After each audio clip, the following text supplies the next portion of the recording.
Today's discussion is about safety and electrostatic discharge, and what we're talking about is how to protect your computer equipment and components while you're building or upgrading or repairing it. You always hate when you're trying to fix something is you break something else.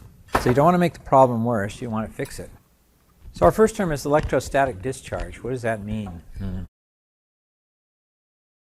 It's just a fancy way of saying static electricity.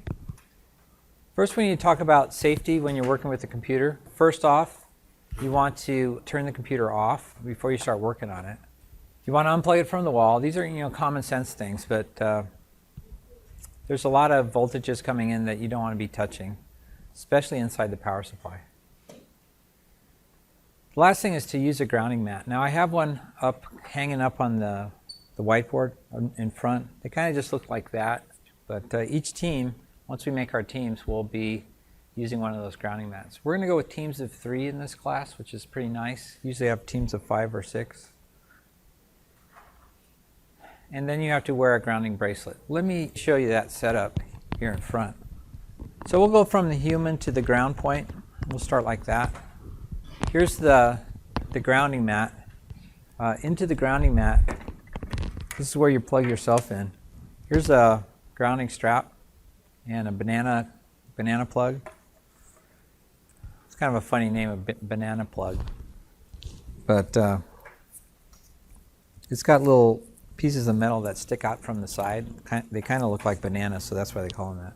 Here's a grounded wrist strap. It has a piece of metal underneath the strap that conducts electricity off your body into the grounding strap. There's a wire with a banana clip at the end, and what you do is you plug it into this receptor on the snap of the grounding strap. Okay, so while you're working on the machine, then you're grounded, but you got to make sure that the other end of this is actually plugged into a ground point. What's nice about this is if you need to walk away for a second, you can unsnap it. You don't have to take the wrist strap off or unplug it. Come back to it. You just need to remember that when you come back to it, you snap yourself back in. So what's at the other end of this? This I bought at an auto parts store, but it comes in really handy when you're trying to find a ground point. So where's the typical ground point in someone's house where you might, if you're working on a computer, where would you actually plug this into? Well, you wouldn't plug it in, but what you would do is if you unscrew the middle screw of a faceplate, like on a power outlet, like right here, just a standard 120 volt faceplate. You don't want to be sticking this inside any of the holes, certainly. If you unscrew the middle screw that holds the faceplate on, that's actually grounded. So unscrew it just a little bit so that you can put these clips around it, and then you're grounded. So we're going to be making these during class next time, so that our teams, or we might try it today even if we have time. So each team will make one of these alligator clips for attaching to the ground point. So I'm attaching it to the ground point. The whole system is now grounded. Any static electricity that was on my body now has been drained to the ground point. Electricity always wants to go to the ground, just like water always wants to go downhill, kind of that idea. Now, if you're on the team and you're working with the computer and you don't have a grounding wrist strap on, what you should do is get in the habit of touching the grounding mat before you reach inside the computer. You've been walking around, whatever, and then if you just reach right into the computer without getting rid of that extra static, you could fry some of the components. So if you're walking around, you don't have a grounding wrist strap, but the mat is grounded, just touch the mat first, and then you can touch inside the computer. So that's the system for that. And each team will have their own mat. I have them kind of distributed in the back there so you can see them. Now there's 2 things you never want to work on when you're working with a computer, and that's the old school CRT monitors. I used to have a few in here. I think I got rid of all of them finally. Power supplies and monitors, things you don't mess with. Now the monitors on our desk, I wouldn't mess with it either. There's not a lot in there you can fix anyway. I'm not sure about the voltage level, but somehow the voltage needs to go from 120 down to whatever the voltage is for the screen. So any kind of monitor or any type of power supply, just don't mess with. You don't know how to fix it, don't try to learn using one of those. There's huge capacitors that are in the old school CRT that are fully charged even though it's not plugged in. And if you happen to complete the circuit, then you get zapped pretty nastily and you shake the rest of the day. So inside our charge capacitors store electricity, and they're designed to even out the power coming into whatever electronic circuit you're talking about. but they can discharge really rapidly and at high amperage, and so you don't want to be discharging the capacitor through yourself. So that's a thing you need to watch out for. And this is true even though it's off and unplugged. Those capacitors are still charged. Today after school we have an engineering club meeting. I'll be working with a base amp. We're trying to fix the power cable for it. And there's some big nasty capacitors in there that I'll have to drain before we reach our hands in there. So every capacitor needs to be looked at and drained before you start working on inside. So again, monitors, power supplies, don't stick anything in them, don't open them, even just look around. That's cause for concern. So ESD, or also known as static electricity, it builds up on non-grounded surfaces. Have you ever done this experiment where you take a balloon and you rub it against your hair on the top of your head, then you stick the balloon to the ceiling and it stays there? We were at, where was it, San Francisco, with like on a family vacation, and my son had like a sword, balloon sword that some balloon guy gave him, and there was no place to put it. We sat down at Ghirardelli's to eat chocolate and stuff, and so I just rubbed it against my head and stuck it on the wall. And everybody at the restaurant are going, "You must be really weird." And I go, "Yeah, probably so," but it gets it out of the way. So yeah, it's static electricity. Have you done the experiments in science classes where they have a Van de Graaff generator, kind of like a dome, and that belt thing, and you hold your hand on it and pretty soon your hair is standing up if you have any. I don't, but perhaps people with longer hair would see that. That's what we're talking about, static electricity. You are a non-grounding surface typically. So how does static electricity work? The charges pass between two objects until the charges are equal. Notice I said until the charges are equal, not so much because the charges are completely zero. So imagine you have two cylinders here, and each cylinder has water in it. And imagine then a pipe going between the two cylinders. And say here's your water level in this one, and here's your water level in that one, and there's a little valve here that turns it, closes and opens the valve.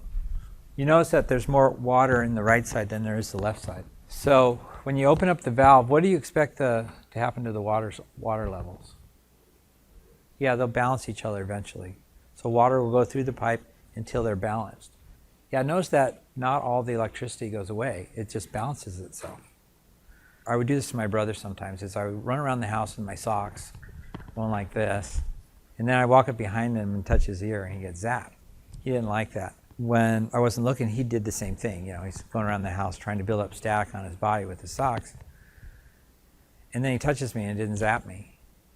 He said, "I just spent the last 10 minutes building static on my body and I touched you, you didn't get zapped. Why is that?" And I told him, "Because I did the same thing.